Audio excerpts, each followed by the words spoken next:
This, okay? What's going on, everybody? Thank you for tuning in to another episode of California Underground. I am excited to have with me a colleague of mine all the way back from law school, good old Thomas Jefferson School of Law, rest in peace. Um, so there's the dog we were talking about before. She is a former prosecutor. You were a former prosecutor in the Bay Area. I Correct. know I've talked about in the past that I clerked and did some internships at the San Diego District Attorney, but you were actually a prosecutor, which is way different than being like an intern who just handles the same old stuff over and over again.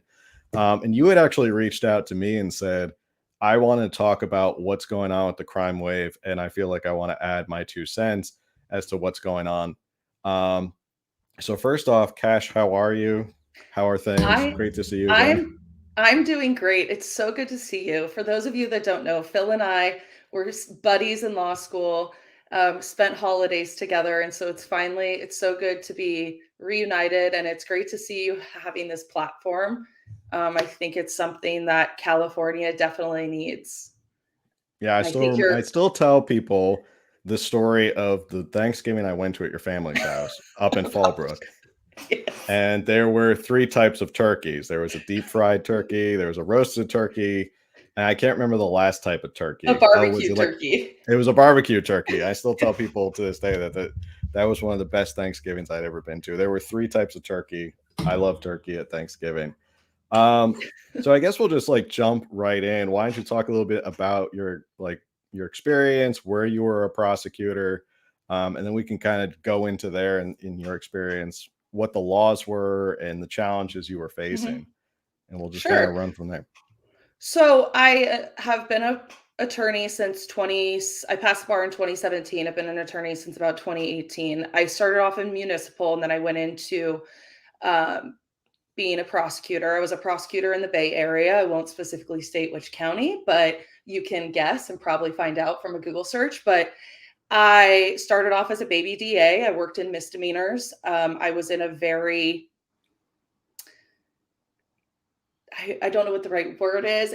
I was in a very urban area, and so there was Hmm. a lot of crime that I was seeing. And as I progressed throughout my experience as a prosecutor, I was really starting to see the flaws with our criminal justice system and the accountability that we were holding criminal like we were not holding criminals to any standard. People were getting away with everything.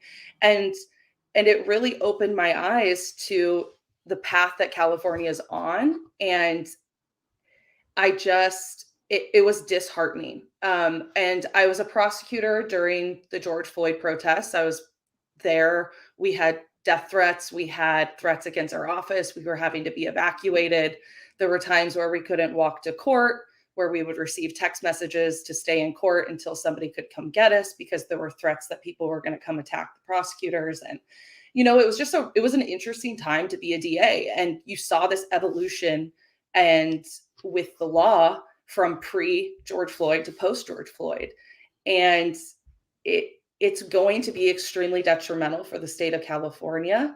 Um, and I think it should be a concern. And I don't know if, Californians are aware of what's happening and what bills are being passed by the legislature and the things that are ultimately going to affect everybody's communities.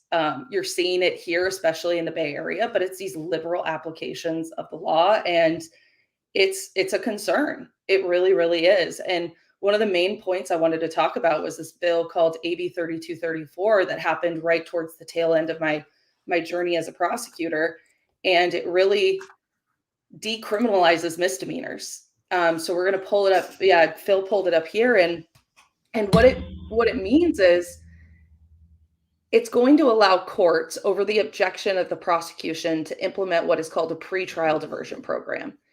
And this means that the defense can make a motion to the court saying, hey, look, my client should not have to go through the formal criminal proceedings. They should be able to be offered this pretrial diversion where the court set specific terms. So we'll give an example of vandalism. Say somebody goes out and they break a window on a house and graffiti the house. They will make a pitch and say, look, it was just property damage. It was a victimless crime. Nobody was harmed here. They have a very limited criminal history. So what we're going to do is we're going to ask the court to impose pretrial diversion. And the court, over the people's objection, that being the district attorney, can implement this diversion program, which is new because generally it would be the prosecution that was the one making this recommendation because they have the evidence in front of them, they have the rap sheets, they can make that determination of whether or not it's appropriate. But here it's giving the court system the authority and completely overriding the people's position. And so the judge can say, hey, look, you broke a window, you graffitied something, go do an 8-hour anger management course or go do 10 hours of community service. If you can do that within, and they'll set a time frame, it could be 6 months, a year, and it could be up to 24 months. And it could allow them an opportunity to complete these terms. And then they come back to the court and say, here's my community service or my 8-hour anger management program. And then the court can accept that and basically completely dismiss the case. And it's as if the arrest never occurred. So that really takes a lot of power out of the prosecutor's hands because even if you wanted to bring charges against a specific defendant, you're saying the court can kind of step in and say, no, we're going to instead order this different avenue or this different remedy for them. Mm-hmm. So even if you're as a prosecutor, you want to kind of punish them or I guess charge them for the crime that they committed, you might not even have the power to do so. That's being effectively taken out of your hands as a prosecutor. Yeah, exactly. And there was a lot of frustration among the office I worked in, and it was felt throughout the state of California that, our jobs are in reality being taken away from us. And if you live in a more liberal area where there tend to be more liberal judges on the bench, your job seems kind of irrelevant because I would do, and I just to remind people, these are most misdemeanors that are qualified for this pretrial diversion, even DUIs. There's only a handful of exceptions, those being domestic violence, stalking, and anything that requires a 290 registration, meaning generally sex assault against a minor. And so DUIs, which are generally priable in the state of California, can now be completely diverted, and people can potentially have 5 to 10 DUIs before they're eventually prosecuted. It's at the discretion of the court. Wow. So, yeah, it's really, really concerning. And to keep in mind, a lot of these Superior Court judges are elected. So if you think about the constituents in the areas, if you're in the Bay Area, a lot of these judges may have a certain leaning or a certain political philosophy on this. And they may feel like they're trying to do what they think is right, but in reality, they're just pushing this idea of lessened criminal charges or lessened criminal penalties, which has become sort of like the pervasive narrative. I think it's changing now. It's funny. I actually saw a tweet before we hopped on that Mayor Breed of San Francisco just had a huge press conference where she said, we are now going to invest in public safety and we're now going to push back and we're not going to allow people to do drugs on the streets, to all these misdemeanors. And that's something I've brought up before is that you can have politicians like Breed or Newsom say, well, it's an issue of prosecuting and it's an issue that we're not prosecuting them enough and we just need to arrest and prosecute more. And I've said before that a lot of times prosecutors' hands are tied and they can't really do anything in these instances. And this seems to be a case of it. This is relatively new that I wasn't really even aware of. This was just last year. Yes. So in your specific case, when you were working there, did you feel like your hands were continually tied by a lot of these policies? So this is one of the reasons why I left the DA's office, because my job was essentially ineffective. And so I've gone to court before on multiple hundreds of cases. And I want to remind everybody that district attorneys' caseloads, especially in highly populated areas, I was handling an 800 cases. And I was doing charging as well, jury trials, motions, everything. And so you're doing your best, obviously, to effectuate some type of justice and hold people accountable. But then you're walking into court trying to, protect your community, and you're just getting backhanded by the judge telling you your case is dog shit because they want to divert everything. And Mhm. this diversion program, I understand where people, you want to see the best in people and you want to give people an opportunity to be rehabilitated. I think a lot of people agree with that. And there is a small portion of the population that can be rehabilitated. And there is not a level of recidivism. But, you know, defendants with 80-page rap sheets should not be qualifying for diversion. We're Mhm. doing an injustice to our community and we are putting people back on the streets that should not be there. And it's concerning. It really Yeah. is. So just to back up a little bit for people who are listening or tuning in, um, you're talking a lot about this is specifically misdemeanors. So Mhm. could you just clarify for people like what is a misdemeanor compared to a felony and why they might be doing these diversion programs for misdemeanors? Sure. So misdemeanors tend to be lower level offenses. So you have a simple battery, vandalism, you have domestic violence, just simple battery, domestic violence, DUIs. And the reason why we're offering, or the legislature is implementing these diversion programs is, you want to give people a second chance.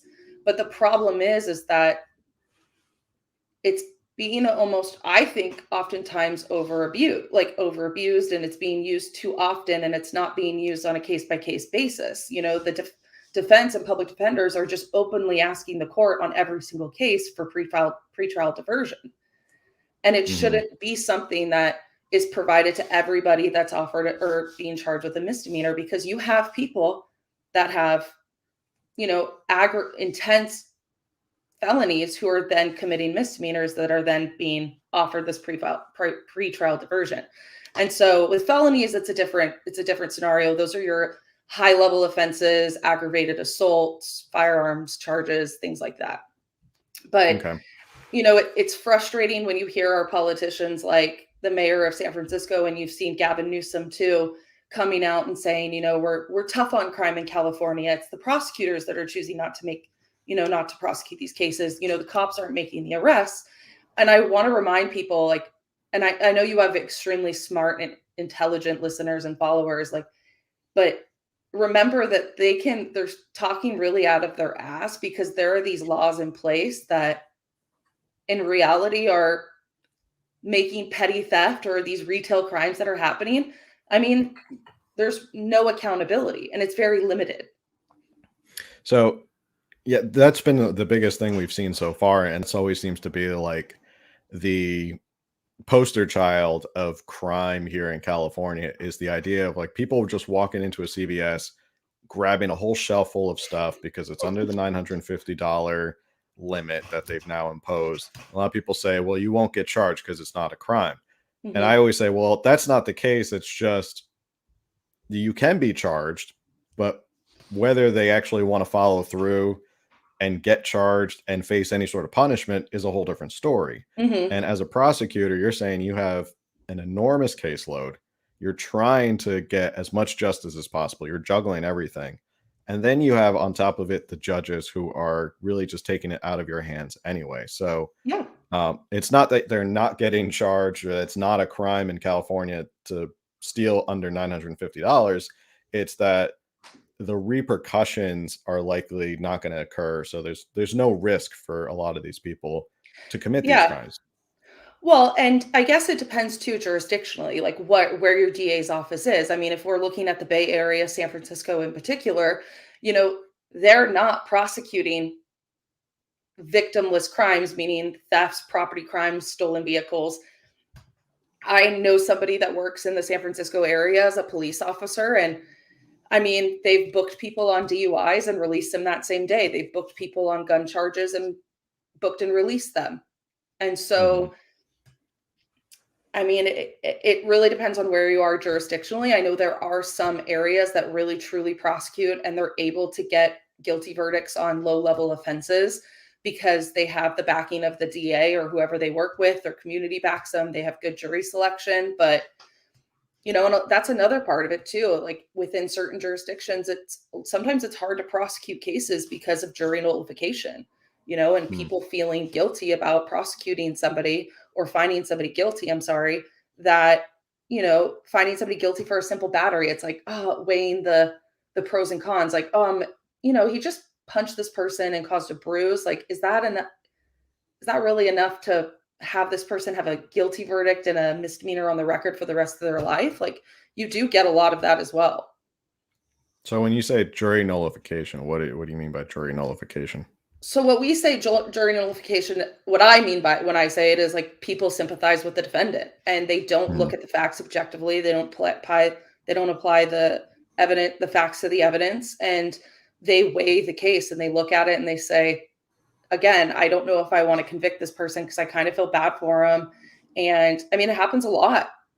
I've seen resisting cases against officers where it's on video, where they've taken the officer, beaten them up, driven off in a car, and the jury found not guilty. I feel like, and you touched upon like local jurisdictions, and it's much different down here in San Diego. I know our DA Summer Stephens is a little bit more tough on crime. She did just make headlines by actually prosecuting Antifa members who were here in PB. Oh, wow. So that was a big deal because actually Antifa was being charged with something. But it's interesting you bring up this whole pretrial diversion because from my understanding that here in San Diego, you rarely ever get pretrial diversion. So I guess it is just county by county as opposed to in the Bay Area where it's like everyone gets a pretrial diversion. Yeah. And I'm in, like I joke, communist China up here, it's seriously a different world in the Bay Area. And the way we prosecute crimes in this area is a concern. I mean, it is a legitimate risk to public safety because we are letting people out of custody who should not be out of custody. I mean, with the no cash bail and the case that came out of the California Supreme Court. But I mean, that's an issue, but also people that are committing low-level crimes are still a threat to public safety in my mind. And there's no accountability. And we've turned criminals into the victims. And it's sad because we forget about people who are true victims of crime. And I feel like they're pushed to the back and are in some way forgotten about.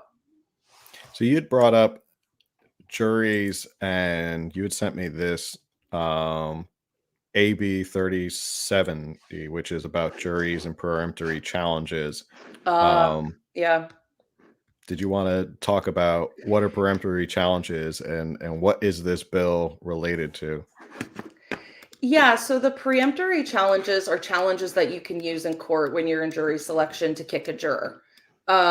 You can't kick a juror based on race, gender, sexual orientation. But they've created this new law, and I'm not as well versed on this as probably I should be because I don't do jury trials anymore, unfortunately, because this kind of came in as I was leaving. But now with preemptory challenges, before you could raise a preemptory challenge, and oftentimes the judge would allow it. But because you wanted to kick somebody because they were, they're sitting back in their chair, they're falling asleep, they're disinterested, they're not paying attention. Like, you're kicking people for certain reasons, and you don't want to have somebody like that on your jury. You want somebody that's paying attention, that's focused, that's going to listen to the evidence. But this new bill, from what I took away from it, is really when you make a preemptory challenge, and if it's somebody of that, like a minority group, somebody who's African American or identifies as transgender or something. Now, if you make a challenge, there has to be clear and convincing evidence that goes along with the reason why you're kicking this person. It can't simply be, if you scroll actually down, it provides a list of reasons why you can't kick. And so one of the examples somebody gave when I was working at the DA's office said, you could really have somebody in there that said, fuck the police. I'm sorry if I can't curse, but, F the police on their shirts that's sitting there in jury selection and who's giving kind of mediocre answers, but's not paying attention, doesn't care, and has expressed his bias towards police officers. Really, you could try to kick that person based on bias, but Mhm. you have to now provide clear and convincing evidence. And that person may get stuck on your jury now. And the reason some people may use this is because when you go through voir dire and when you're picking a jury, you're trying to pick jurors that, whether you're the prosecution or the defense, you're trying to pick jurors that would likely be more sympathetic to your case. And you're trying to eliminate people who might have a strong bias against your case. Mhm, And in some cases, you can bring up these issues. Like you said, if mhm, somebody says F the police and it's an issue of they don't like the police, and mhm, they're going to vote against you no matter what. It doesn't matter if they have video of someone being murdered and they hold the weapon and their prints are on it. They're going to say, well, I hate the state and I hate prosecutors, so therefore I'm going to still be on the jury, which does do a disservice to the jury and the trial procedure, because now you're not really, are you really getting a fair trial of all the facts? mhm, And is it more about people are bringing their bias in? Because a lot of times in voir dire, they'll ask questions, or the judge will ask a juror if it looks like they may be biased. They'll say, even though you are opposed to the death penalty, do you think you would, after seeing all the facts and evidence mhm, presented in front of you and the arguments, would you still be able to come to a non-biased answer about this case? And if they say yes, they're kind of attesting to the judge, yeah, I can do that. But in this case, if you can't really get rid of them for these reasons, now there's people who are on your jury who have biased, and they're going to be a certain vote no matter mhm. what, which kind of already puts you behind the eight ball as a prosecutor. Yeah. And I mean, here's an example of somebody I've kicked previously on a jury on a jury in voir dire. I asked, we have the burden is on the people and blah blah blah, and walked through the criminal justice, like the process and everything. And this person said, "Well, I believe that you're innocent or guilty until proven innocent." And I mean, Mhm. that right there is bias. You don't want somebody like that on your jury. I mean, that the defense is going to kick them, and I want to kick them because you want a fair and objective juror.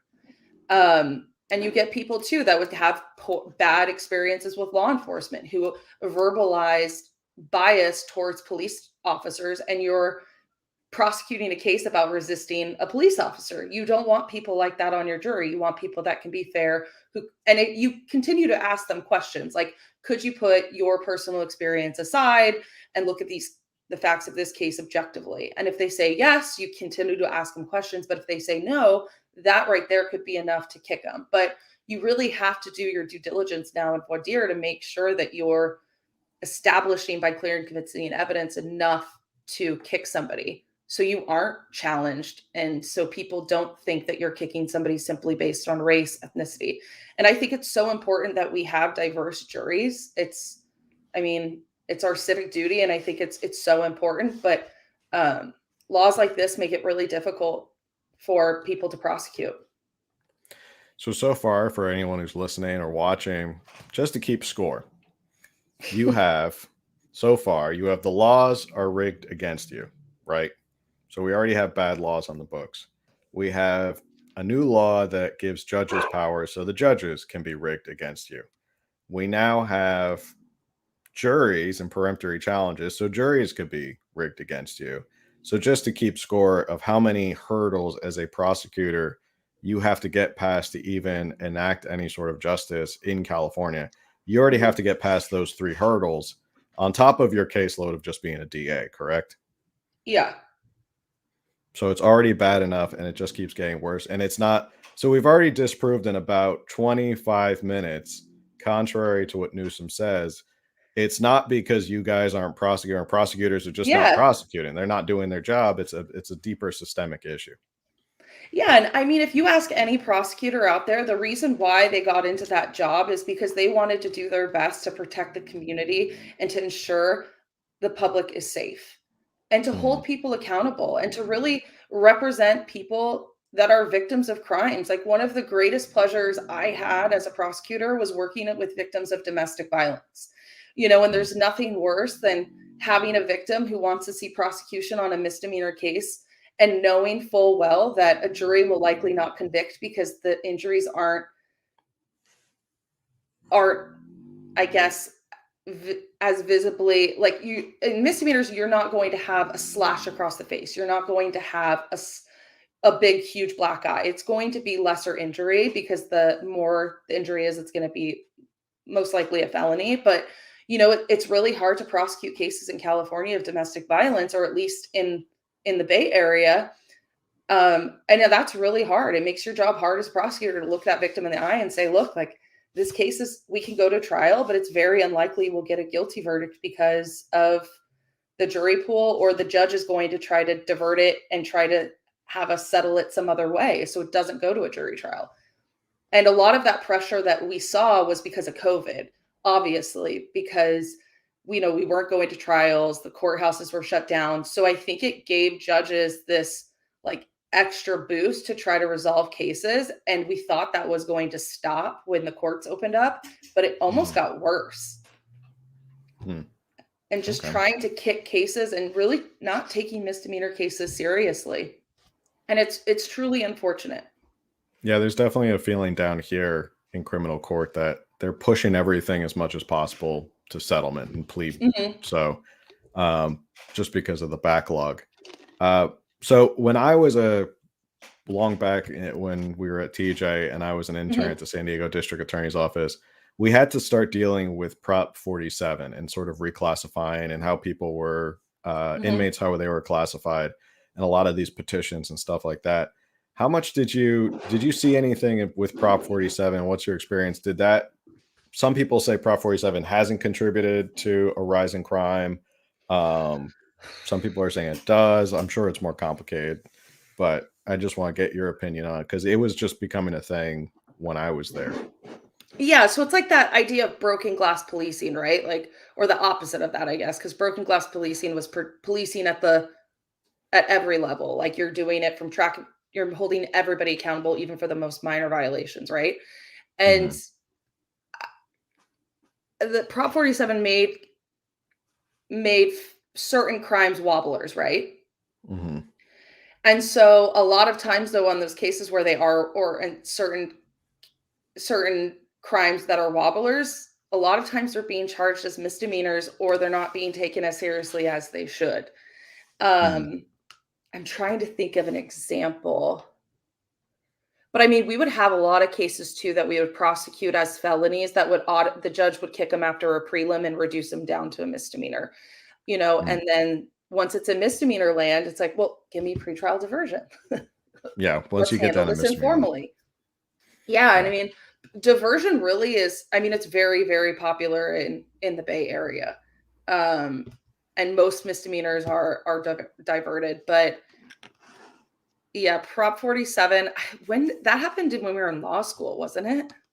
It was around that time Prop 47 and Prop 57 passed. So that's why it was a big deal and it was starting. I remember a lot of the prosecutors there would mumble and grumble about having to do these cases and reclassify a lot of their old cases that they'd previously done, maybe as felonies, were now being reclassified. So people were petitioning to have them heard or reclassified as a misdemeanor so they could get off or get a reduction in their sentence. So that was something I remember. I think the way the jurisdictions handle them is like everything that was Prop 47 eligible was,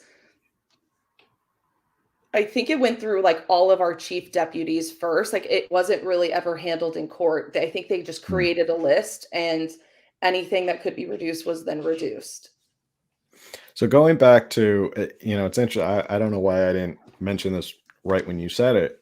It's interesting for a state that is so focused on the politicians who are all about the Me Too movement and women's rights and women's empowerment.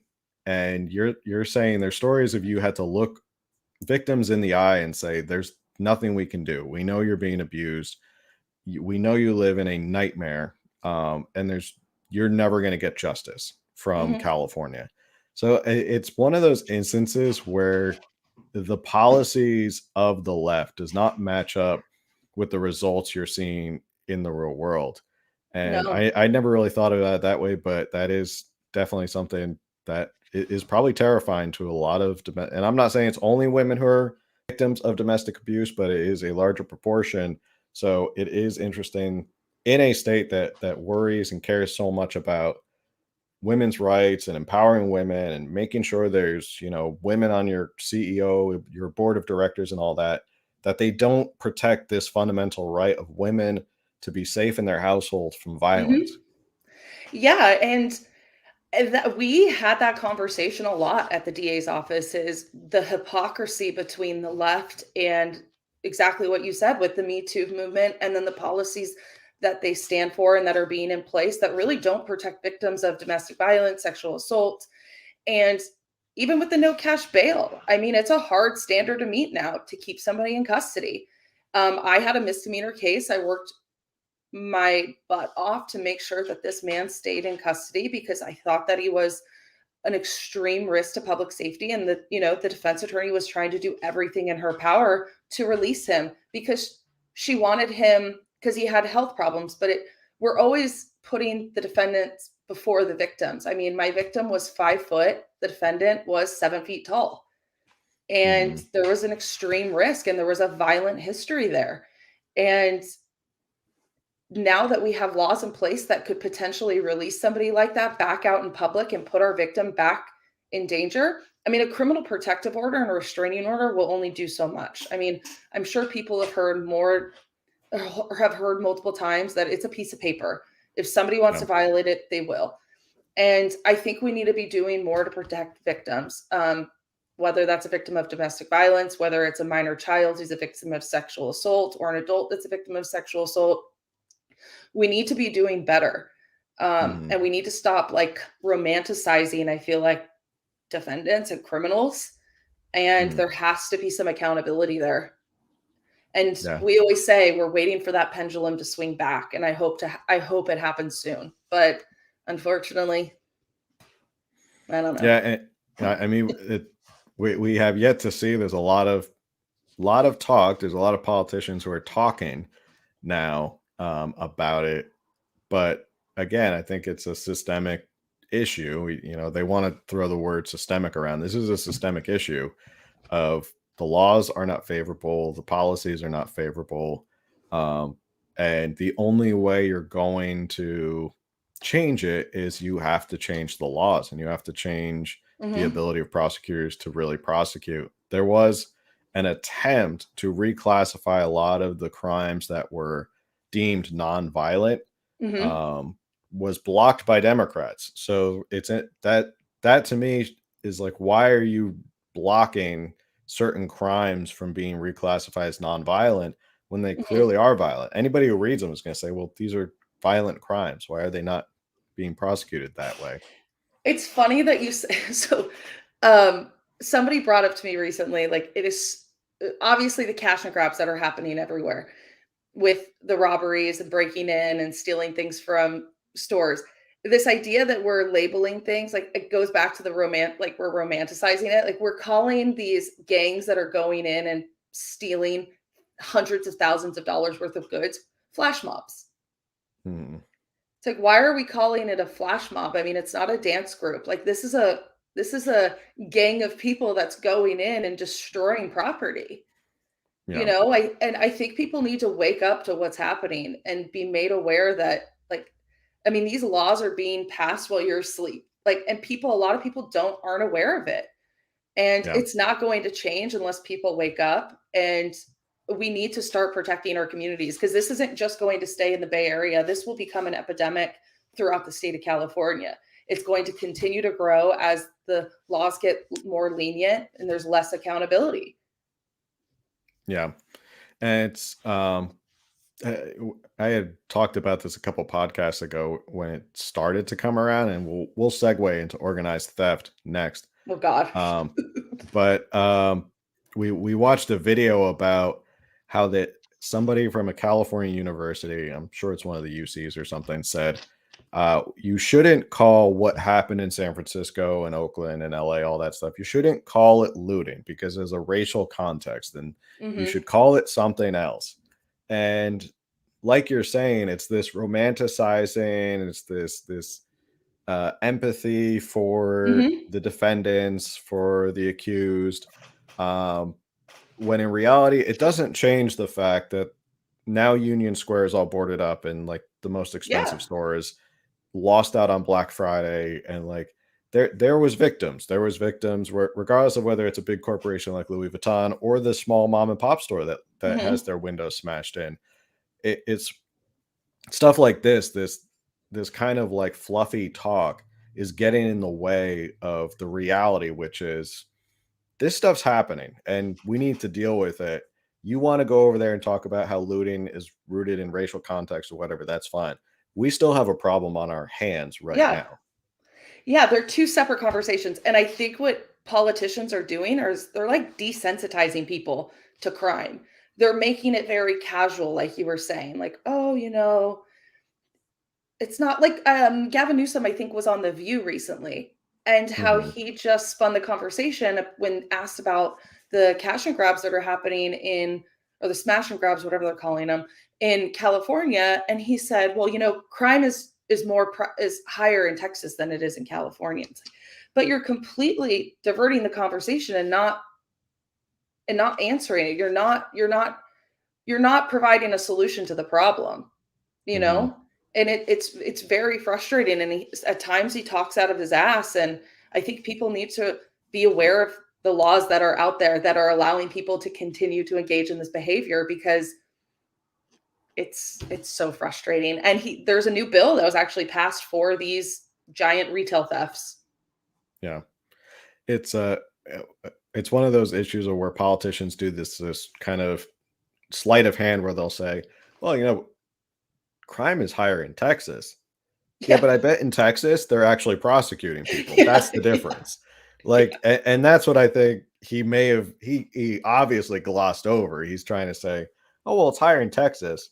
Yeah, but I'm sure in Texas, they're not putting up with a lot of this stuff. Yeah, yeah, and it's like what's happening in San Francisco with Chesapeake Dean, the DA there. He's been all over the news. He's been doing a lot of interviews with like 60 Minutes, and he made this comment about how the police departments need to be in terms of drug charges. He's like, well, the officers aren't bringing us the defendants, like they're not arresting people. It's like, well, the reason why they're not arresting people is because you're not prosecuting people.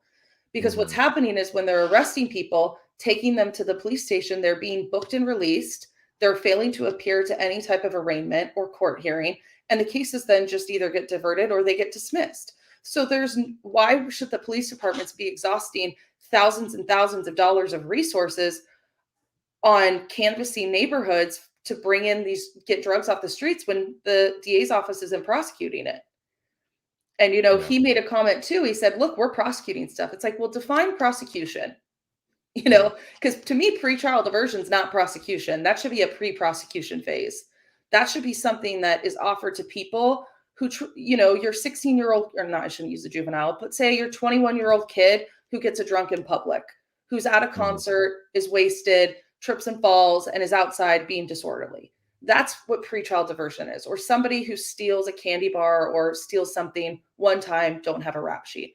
It shouldn't be for the person that has a history of violence, who's got 2 DUIs and is offered pre-filing diversion. Yeah. It should be reserved. I agree with you for anybody who messes up once in their life. Mhm. It should be an option to go that route if need be.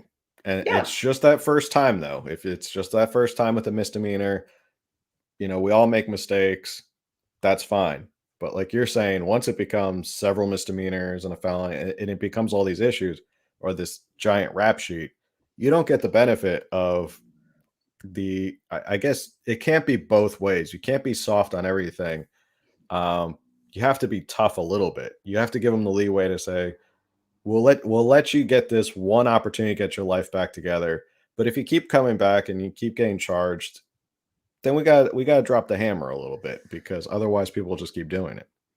Yeah, there's just a lack of accountability, and like you said, we are soft now. And people, I mean, criminals are smart.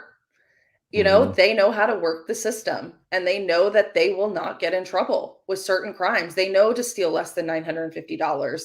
They know how to operate, and they're operating, and they're being successful because no one's doing anything. And there's just Yeah. more and more laws that are coming out that are allowing them to get away with it. I mean, there's been the gang enhancement, there's a new law that was passed that's going to basically make it more difficult to have a gang enhancement attached to a criminal charge. It's like a bifurcation of the proceedings. And I mean, I don't know about you, but in my opinion, gang violence should be a bipartisan issue. Public safety should be a bipartisan issue. This should not be politicized. It should be something that the community as a whole agrees and believes in. Yeah. It's frustrating. So you had brought up organized theft, and I guess the smash and grabs that have become national cash and headline grabs, as I news. call The cash and grabs, the smash and grabs. Just don't call it looting, or you'll get canceled. How dare you? Racist. How dare you? So this is what I think caught a lot of people's eyes, and again, it catches the headlines and it's all over the news.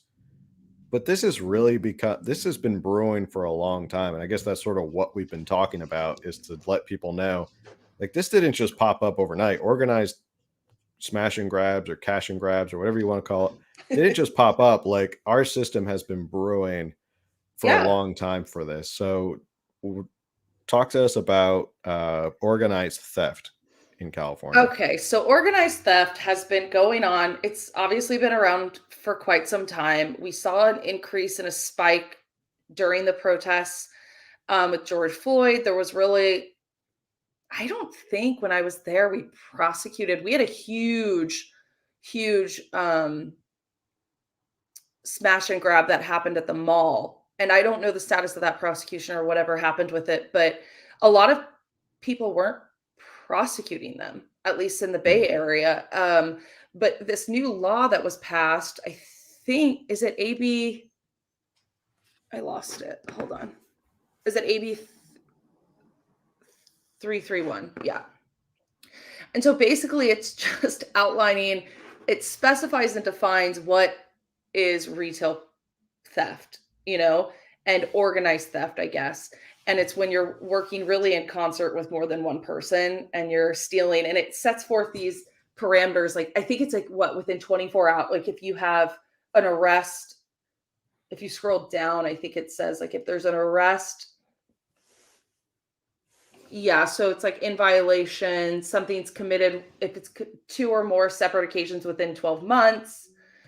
And then it says that it's punishable by imprisonment in county jail not to exceed 1 year. Unless we not forget what punishable by 1 year means. That is a misdemeanor for everybody. And what does misdemeanor mean? You're most likely qualify for pretrial diversion, because it is not one of those crimes that's outlined in the exceptions of AB 3234. I don't see anything in the code section, in the statute, that says that it is excluded from pretrial diversion. Do you? No, but I'm looking at this right now, and I mean, this bill, the way it's written, seems like it basically gave the green light to a lot of these smash and grabs. The way it's worded, if they read it, they can see, let's see, any person who commits a felony acts guilty of organized theft. I have to pull it up on my own. Acts in concert with one or more persons to steal merchandise. Recruits, coordinates, and organizes to undertake it. Okay, so it sounds like a lot of people working together. The defendant used or possessed an artifice, instrument, container, device, or other article capable of facilitating the removal of merchandise. That's a nice way to put it. Removal of merchandise from a retail establishment without paying the purchase price, and use of artifice, instrument, container, or device, or other article as part of an organized plan to commit theft. And this is a good one. The property involved in the offense is of a type or quantity that would not normally be purchased for personal use or consumption, and the property is intended for resale.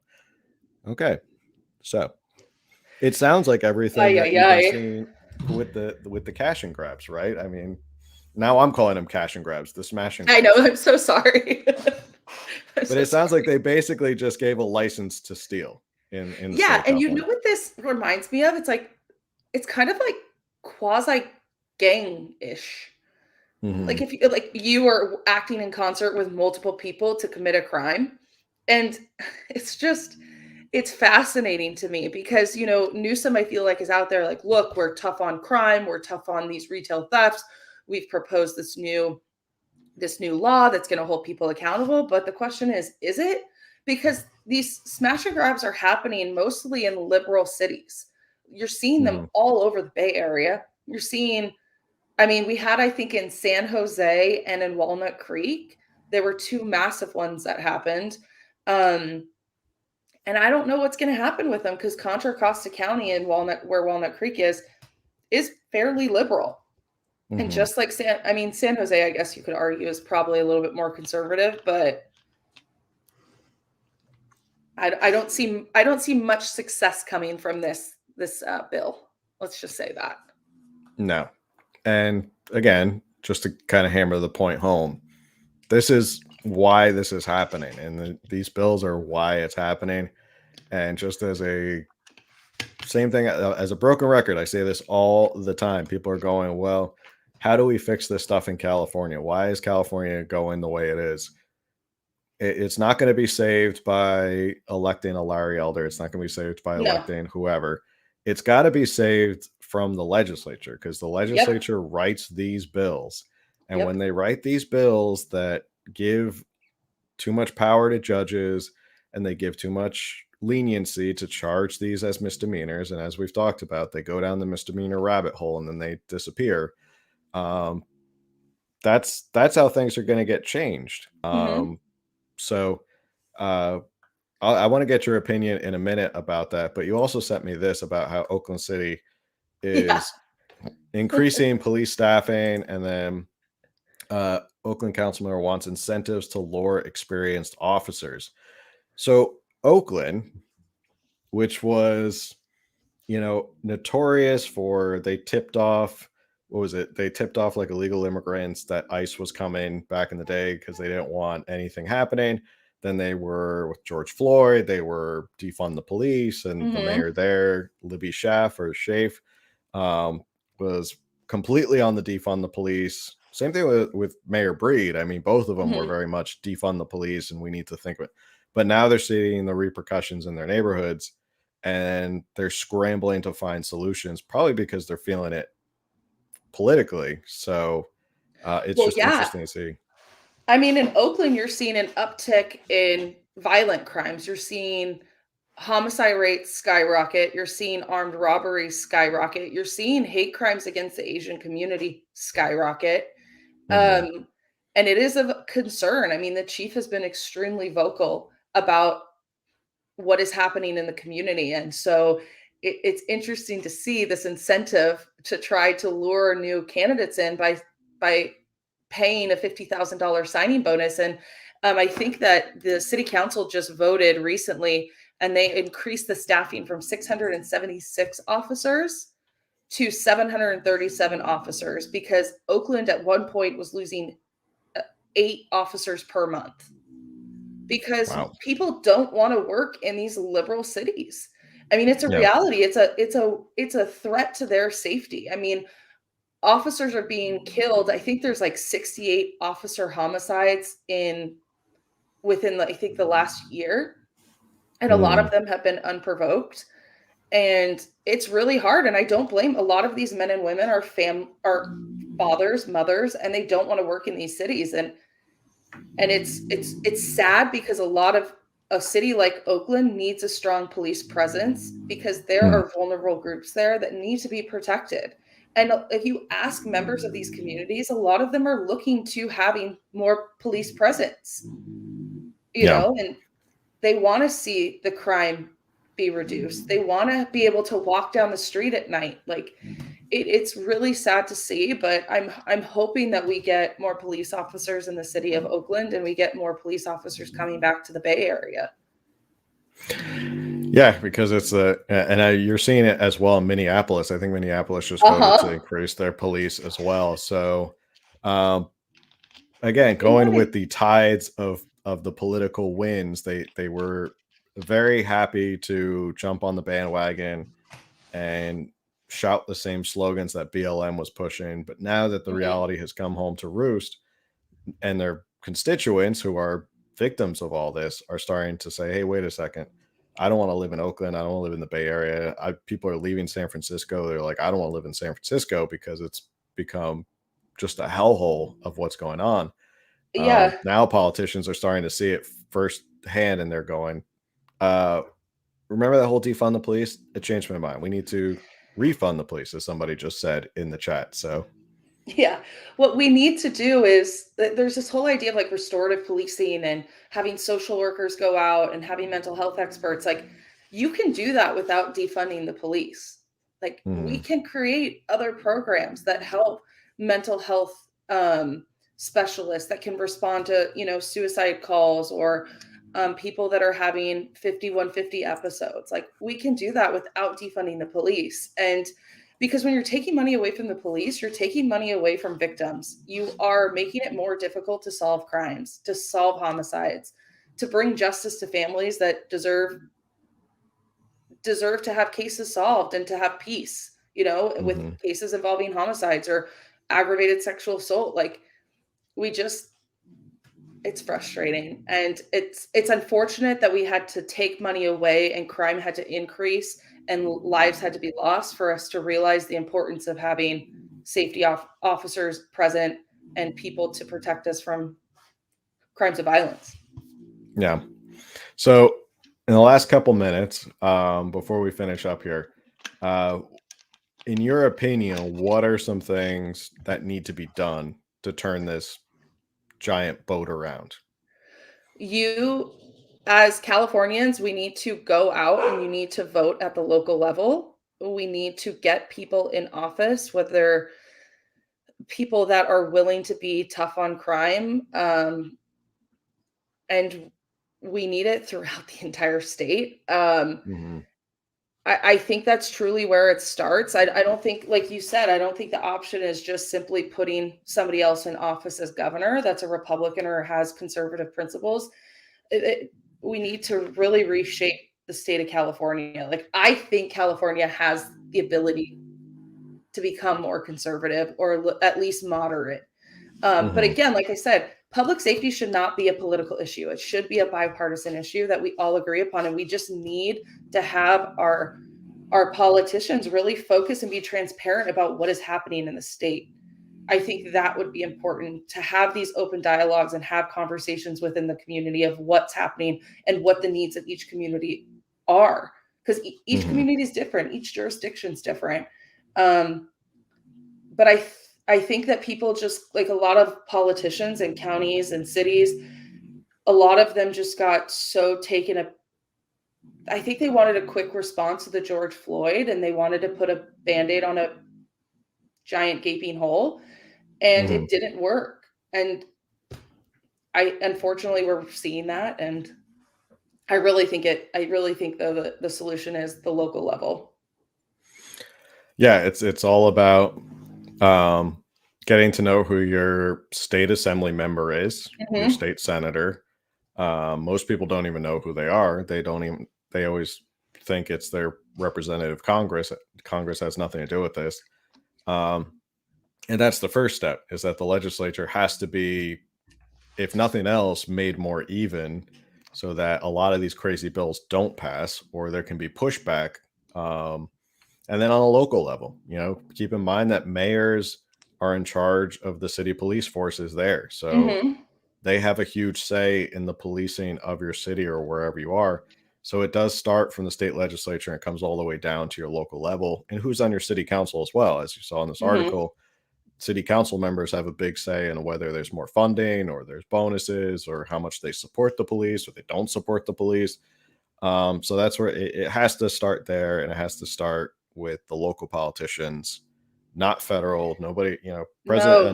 President Trump being No. reelected is not going to change anything. It has to No. start locally, and it doesn't matter whoever becomes governor. It has to be changed from at least the legislature down. So, And I uh, also really quickly, I'm so sorry. And it also, I think, falls on us, like as residents, like we need to be having Mhm. these conversations with our friends and families. Like I know people hate talking about politics, but a lot of people are ignorant to what's going on. So I think Mhm. if you are capable and able to have a conversation with somebody and open their eyes to what's going on, it may shift their perspective and create a domino effect. And I think it could be potentially extremely beneficial. Like we really need to take California back, and we just need to make it a safer place and an enjoyable place that people want to live in again, because right now it kind of sucks. Mhm. Yeah, it just keeps getting. It seems like it can't get worse than it already is. But sometimes it needs to get this bad for people to kind of wake up, and for Yeah. people to kind of go, "What the heck is going on?" And I've talked to so many people through this podcast, through this platform, who never were involved in politics, who had no Mhm. idea. And now all of a sudden they're thinking about running for school board or county supervisor Yeah. or city council. And they're like, I know all my county supervisors now. I know all my city council members, and I email them and I talk. I'm like, that's great. That's what we need, is people to wake up and go, what the heck happened to California? I think 2020, as horrible as it was, and we're still kind of feeling the effects of 2020, the silver lining is that a lot of people in California kind of woke up to this. And Mhm. now they're going, wait a second, how did we get so bad? And they have to look back on all these laws that were passed, Prop 47, Prop 57, the laws we've looked at in this podcast, and say, okay, I don't ever want this to happen again. So now I'm going to pay attention to who's Mhm. writing these laws and who I'm electing. So, Because um, if we don't make a change now, it's just going to continue to get worse. Like you are going to see laws that could potentially impact felonies or reduce certain mhm, sentences. I mean, it could get bad, even worse. And so I just we're in this together. Let's do this. That's all I we're have all to in this, say. Like there's we're all hope. in this. There really is hope. I promise there's hope. The Yeah. pendulum just needs to swing. Hopefully, hopefully it starts swinging soon. I think there's a lot of people who want to see it swing soon. Uh, Cash, it was great chatting with you and seeing you again. I know we go back and forth on message, but it's actually great to see you in person and chat. Yeah. This was a great conversation, and yeah, if you ever want to come back on and talk about anything else, feel free to do so. Sure. It was wonderful. Thank you for having me. Great.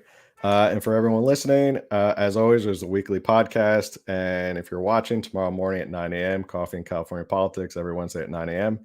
And this will be the last podcast until the new year because of the holidays. And Merry Christmas and Happy Holidays to everybody. So, Merry Christmas. Merry Christmas. And on that, God bless us, everyone. We'll end on that.